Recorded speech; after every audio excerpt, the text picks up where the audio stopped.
It was a rough weekend for the Missouri Tigers as John Bowl escapes Dennis Gates' clutches and Isiaih Mosley chooses to move on from the program. But I got to tell you, anybody questioning Dennis Gates right now is beyond misguided. So let's talk about that and more coming up right now on Locked On Mizzou. You are Locked On Mizzou, your daily podcast on the Missouri Tigers, part of the Locked On Podcast Network, your team every day.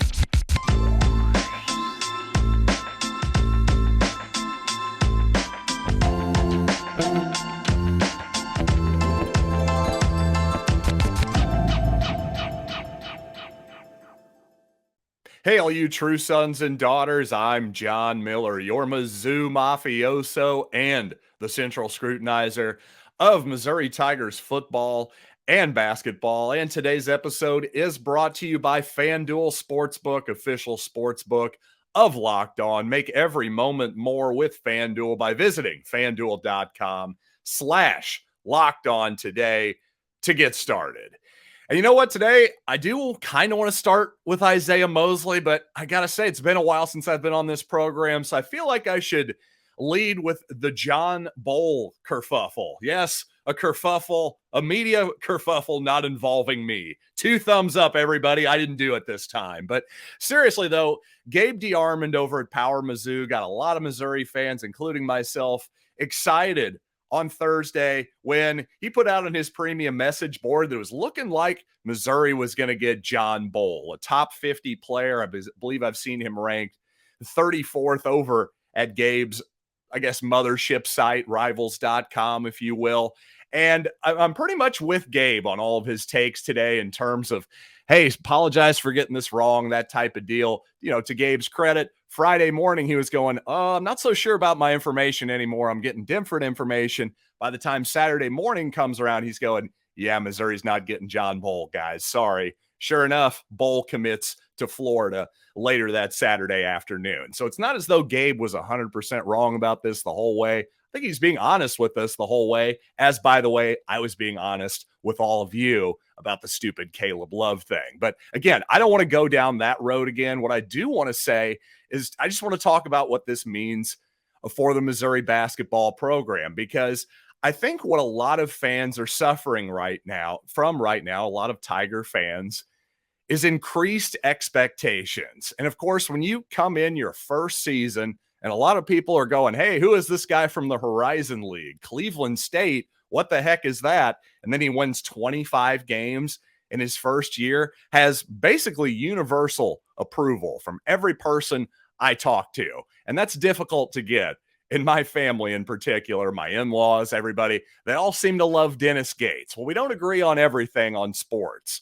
Baseball teams, for one, there's a real divide in our family for sure. But I just find that all fascinating. And I'm stunned that just because there's been some disappointing recruiting moments here the last month or two, hey, maybe you did want Caleb Love. I think certainly all of us would have loved to have John Bowl on the roster, the 7'2" center. He's kind of a project, I would say. You know, as Gabe mentioned, I'm not sure he would be, first team all SEC next season. He's not a one and done type of player. Those type guys are, typically top 10, top 15 type recruits. But obviously a guy Missouri wanted and certainly would have taken him. But at the same time, I think, again, back to the increased expectations. Hey, it's great to have expectations and higher expectations. It creates excitement. It sells more tickets.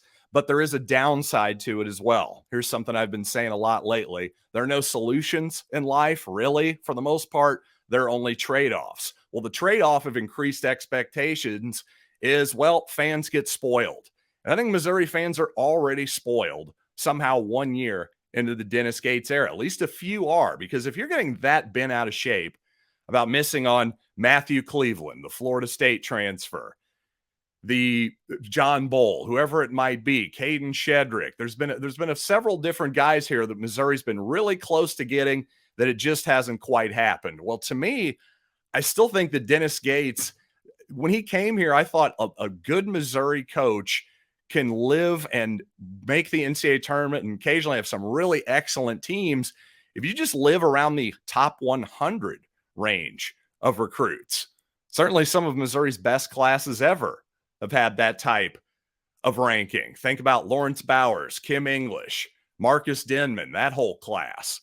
I'm just telling you, obviously Missouri would love to get the number one player in the country. Hey, it was fun getting Michael Porter Jr. If he would have been healthy, that would have been quite the coup. And we'll talk about my MPJ a little bit later in the show. But the point is, you don't have to have top 10 recruits to win the national championship, make the Final Four, that type of thing. I think Dennis Gates is a good enough coach. He can win with slightly lesser talent. I'm not saying he can't have any talent whatsoever. I said top 100. I didn't say top 300 or 500 or something crazy like that. Missouri should and can and will get good quality athletes. It's not as though Caleb Grill, who they're bringing in, is a bad basketball player, for instance. I just think people are overanalyzing this a little bit and expecting a little bit too much in just year two here. Imagine if Gates puts together another NCAA tournament quality basketball team next year. Well, imagine the type of dividends it's going to pay coming off of that, because I think a lot of people who would have thought this team would have won 25 games, made round two of the NCAA tournament with, a bunch of Horizon League cast-offs, a kid from Northern Iowa, and, a Kobe Brown who was, a nice player, but a really good player, in fact, but through the first 3 years of his career with Konzo Martin, never showed that he was truly a number one option on a team that could take you to the tournament. Well, somehow Dennis Gates figured out how to pull that out of him. That, at the very least, should give you a ton of benefit of the doubt and confidence in Gates going forward. So, if you're a little negative about Missouri football right now, I guess I can't blame you in a lot of ways. But Missouri basketball, my goodness, that was just one of the best seasons we've ever seen in many, many years. So, yeah, let's give Dennis Gates a little time to prove us wrong before we start downing him completely. And coming up, the Isiaih Mosley saga officially comes to a close as Isiaih has declared himself for professional basketball, leaving the Missouri program. And, oh, by the way, speaking of NBA players, professional players, got to talk about Michael Porter Jr. so far, and also Kobe Brown's path to an NBA career. But first, speaking of the NBA, you got to make a fast break to FanDuel during the NBA playoffs, because right now new customers can get a no sweat first bet up to $2,500. Yes, that's $2,500 back in bonus bets if your first bet doesn't win. And I tell you, if you've been betting against Denver all season, well, that's probably been a bad bet for you. I got to say, Denver favored by 9.5 tonight. Looks like they're going to close out the series. I don't know if I'd take that big of a number. Miami hasn't been playing as well in this series. Certainly, I think they're a little bit outmatched here, but I think this is a stay away for me. But regardless of what you're into, tons of props, tons of options, and there's no better place to bet all the playoff action than America's number one sports book. Just visit FanDuel.com/LockedOn and get a no sweat first bet up to $2,500. That's FanDuel.com/LockedOn. FanDuel, official sports betting partner of the NBA. Thanks for making Locked On Mizzou and, well, every podcast on the Locked On Podcast Network your first listen every day. And for you everydayers, again, apologies for not being around this past week as much. Had a lot going on with the dance studio, and also, well, may have partied a little bit too hard this past weekend. That's why I'm actually leaning back from the microphone a little bit. Got my foot elevated. Had a really stupid foot sprain injury that'll hopefully clear itself up where I have to go on my golf trip next week. But we shall see. A self-inflicted wound. No question about that. So I'm feeling a little bit dumb right now, but you certainly aren't dumb for listening to this podcast. And, well, thanks again. I did put out a quick thing about Isiaih Mosley. I was going to say thanks again for being patient, and thanks to those of you who are being patient with this segment, because I'm going to be slightly repetitive if you saw my 1-minute video about Isiaih that I put out on social media and on YouTube just a few days ago. But mostly I'm just sad about the Isiaih Mosley situation. Again, no insight to provide on what his situation was this past season or moving forward. But Just basketball wise, I just really enjoyed the short time that I got to see Isiaih play. Clearly, there was more there in terms of production that we got. Even when Isiaih was on the floor, it was like, he's just a little bit off here and there. His 3-point shooting wasn't quite what you expected in some instances, for example. But gosh, the talent, the ability to beat guys off the dribble and just get a shot one-on-one, basically whenever he wants, was pretty obvious. Again, despite a bit of a weird and awkward release, certainly not a pure Ray Allen or, Marcus Denman type release that you would teach at a shooting clinic. But again, Mosley, certainly not of the caliber of Michael Porter Jr., but it does feel similar of a situation in that, hey, a guy from Columbia who's coming home to Missouri to play for Mizzou, it's just unbelievable that 2 out of 2, Columbia, Missouri guys, the prodigal sons return, if you will. And it just turns out like that. You get a combined, 12 games out of 2 of them, 14. I don't know. Whatever it was certainly a lot left on the table there. But regardless, for Missouri next season, I was really hoping that Mosley was going to be a big part of the squad. And, frankly, I think Missouri would have been better off with him than they're going to be without him. Doesn't mean that Missouri's going to be bad next year without Mosley by any means.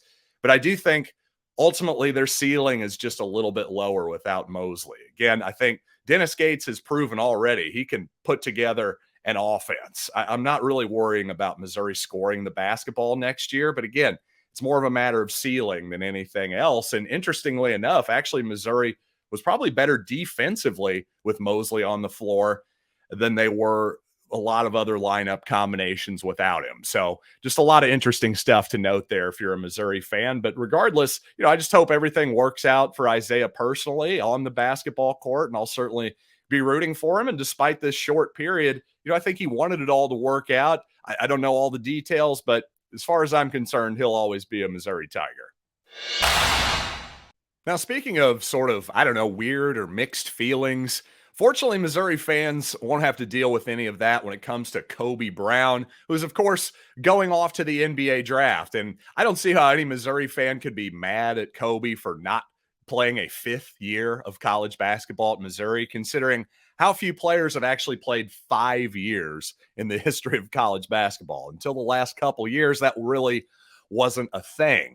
So expecting him to do that is, I think, a little bit crazy, number one. But the bigger point here is that there was a lot of Kentucky fans, Arkansas fans, a lot of people who want to consider themselves insiders who are throwing out information that, hey, we're hearing Kobe Brown might come to Kentucky. He might get $3 million in NIL money, that type of thing.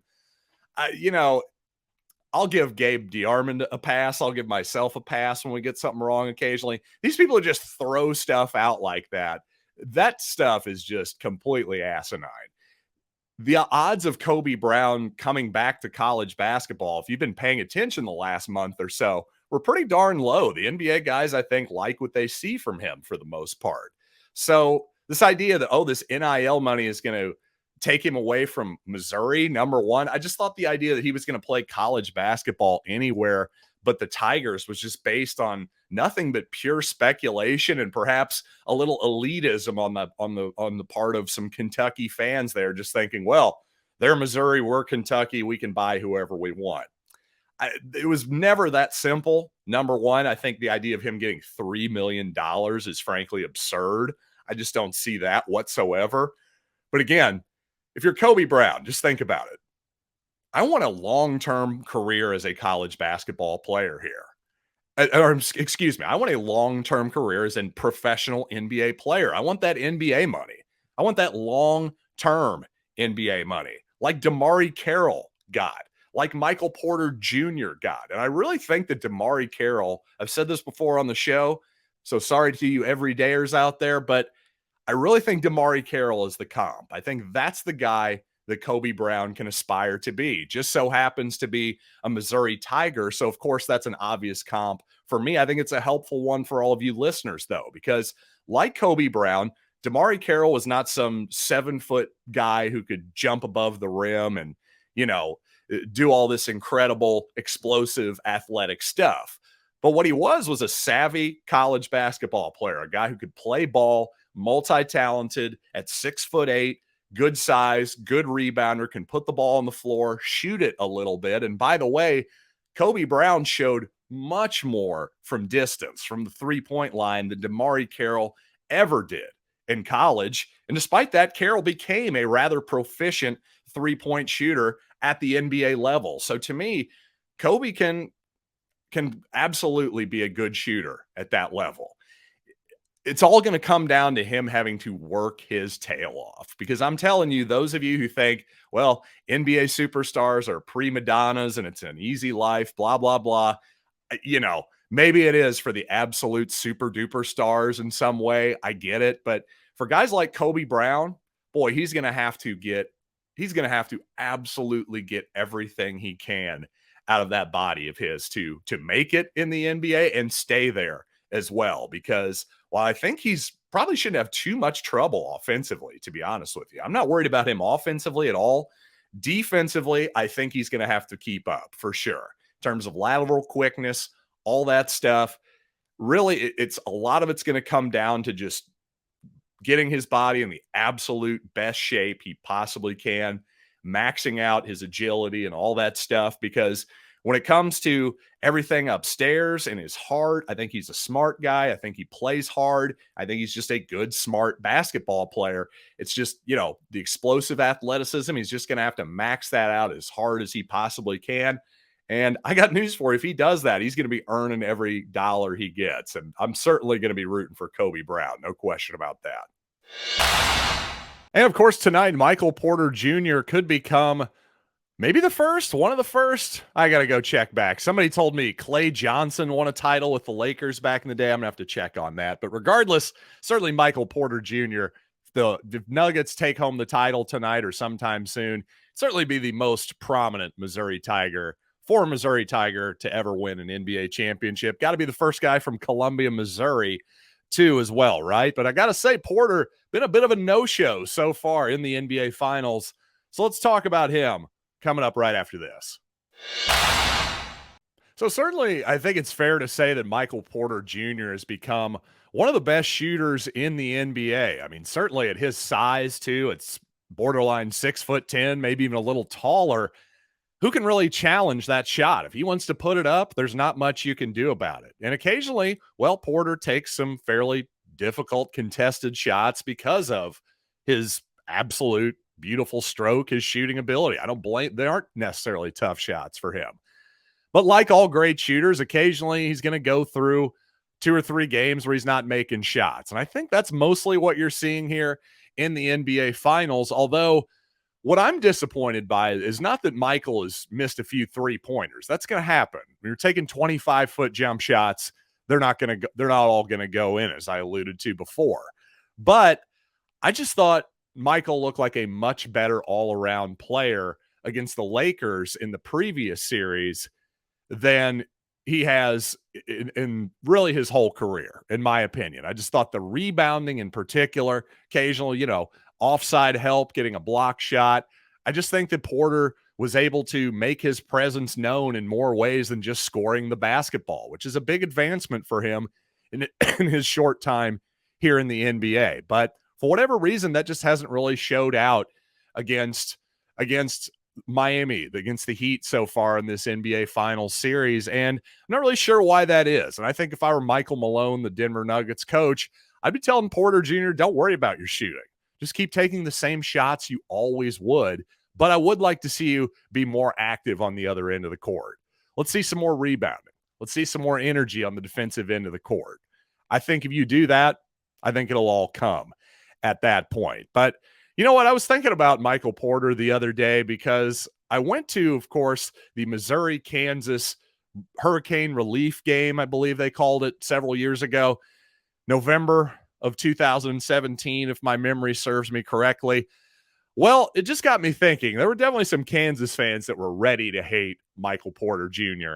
in that game. But of course, with just one season of Michael Porter Jr. and no regular season game, hard for Kansas fans to really get any true hate for that young man. And I got to say, Michael Porter's teammate, Christian Braun, I feel the same way about him because back in the day, Christian Braun would have been my absolute least favorite player, in all of college basketball the previous 3 or 4 seasons he was at Kansas because, well, number one, Kansas guy. Number two, slight Missouri legacy there related to the Sandboties, right?